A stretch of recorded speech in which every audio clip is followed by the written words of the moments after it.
Itu saya tak cerita sama Kiai Roba, itu ada fatwa kiai, kiai juga wali. Suatu saat ada penyanyi dangdut top terkenal di Indonesia itu nyanyi dangdut, ya penyanyi ya dai, entah itu hakikat entah majas tidak tahu. Itu kiai itu fatwanya lucu, kalau kamu datangi dia pas main dangdut masih saya beri izin, tapi kalau datangi dia pas pengajian itu tak larang kata. Kan santrinya jadi eskal, ini pas pengajian dilarang, pas dangdutan kok malah dapat izin. Tapi bukan berarti halal ya, dapat izin. Dapat izin kan potensinya bisa karena dilarang lah ya tetap belerot. Terus suatu saat si santri ini setengah wali, tidak wali tapi setengah. Lama-lama itu memahami gurunya, ternyata sirinya begini. Kalau seorang penyanyi yang tidak pernah ngaji kemudian ngomong agama, itu potensinya itu fadallu wa adallu, sesat dan menyesatkan. Tapi kalau dia sedang nyanyi dangdut, penyanyinya cowok, sama jangan bayangkan dangdut putri, enggak itu cowok sudah tua lagi. Jadi potensi halalnya ada lah maksudnya untuk, tapi tidak alat musiknya, orangnya. Tapi kalau dia nyanyi itu paling dosanya hanya nyanyi. Saya ulang lagi ya, murid tadi akhirnya paham kalau datangi pengajian itu artinya ikrar kalau dia seorang dai atau seorang yang layak ngomong apa? Agama. Itu lebih bahaya karena kita santri, apalagi kita doktor atau MM, terus ngekrori orang yang nggak jelas asal usulnya. Tapi kalau nyanyi kan nyanyi saja, sehingga itu menjadi fikih. Bahaya terbesar dalam fikih adalah apa? Mengkaji fikih tidak dari ahlinya. Ya seorang lagi ya, mengkaji fikih tidak dari apa? Ahlinya. Nah kenapa demikian? Begini, saya beri contoh.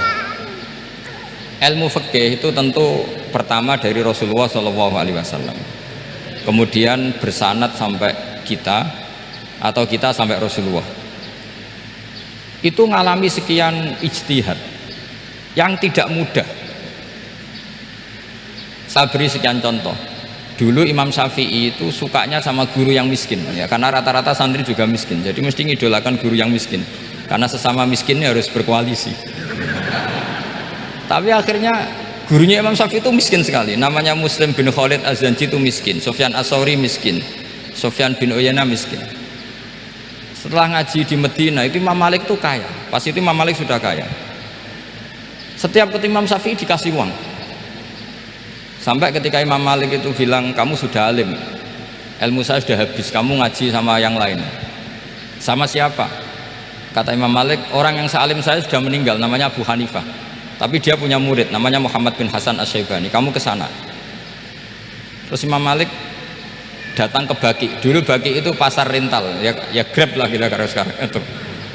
Mengumumkan siapa kafilah yang mau ke Irak, kita ya Imam Malik, dibayari sama Imam Malik, ini yang antar ke Irak, ke Muhammad bin Hasan Asy-Syaibani. Imam Malik mulai ngeper, guru saya yang miskin tidak pernah nyangoni, guru-guru saya yang kaya sering nyangoni. Mulai memasalahkan kiai miskin gitu, kira-kira seperti itu, mulai masalah gitu. Setelah datang ke Irak di Muhammad bin Hasan Asy-Syaibani itu si Muhammad bin Hasan Asy-Syaibani itu kalau ngitung uang itu di meja tamu. Jadi punya emas lantaan, punya uang, kira-kira kalau Indonesia punya rupiah, punya dolar, dihitung itu di ruang tamu. Kata Imam Syafi'i, saya dengan Imam Malik saja nggak serik, ini lebih kedonyan lagi kiai. Ngitung uang itu di ruang tamu. Terus akhirnya si Muhammad bin Hasan Asy-Syaibani ini ahlul usul, dia pakar usul. Kamu heran sama saya? Iya, kiai kok kedonyan? Dia ngomong gitu.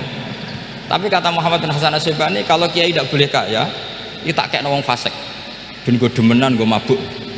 Oh jangan, nanti dipakai maksiat. Penjenengan mawon kersane digetokan, berarti kiai oleh sugih, pun angsal. Semenjak itu jadi satu fikih bagi Imam Syafi'i. Ternyata kalau mengharamkan kiai sugih berarti membolehkan yang fasik sugih. Kalau yang fasik sugih bisa dipakai i'anah alal maksiat. Semenjak itu mindset pikiran Imam Syafi'i rubah. Saking rubahnya sampai beliau berpendapat orang bisa beli Alphard, kok beli carry itu haram. Bisa jadi bupati kayak Pak Roba kok jadi RT haram. Pokoknya gitu. Bisa keren Kak Gus Bak kok jadi orang pendengar haram. Pokoknya haram terus.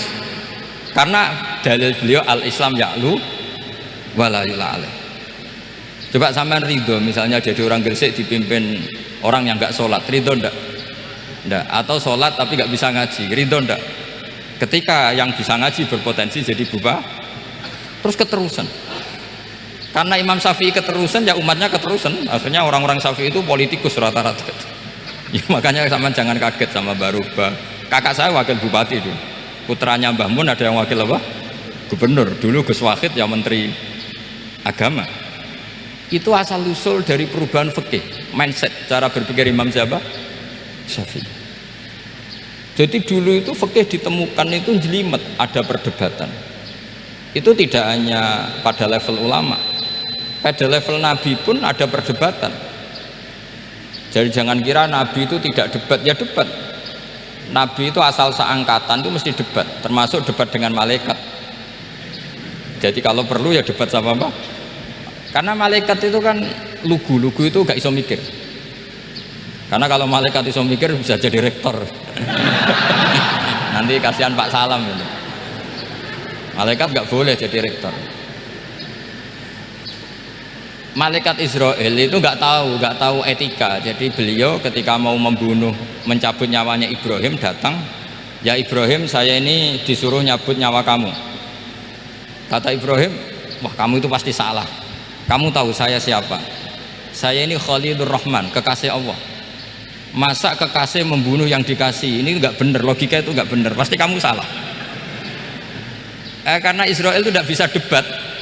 Ketika ditanya, hal ra'aita khalilan yumitu khalilah, masa kekasih membunuh yang dikasih? Saya ini Khalilur Rahman, masa Allah mencintai saya kemudian membunuh saya? Itu logika agak bener. Enggak, keliru, kamu itu keliru.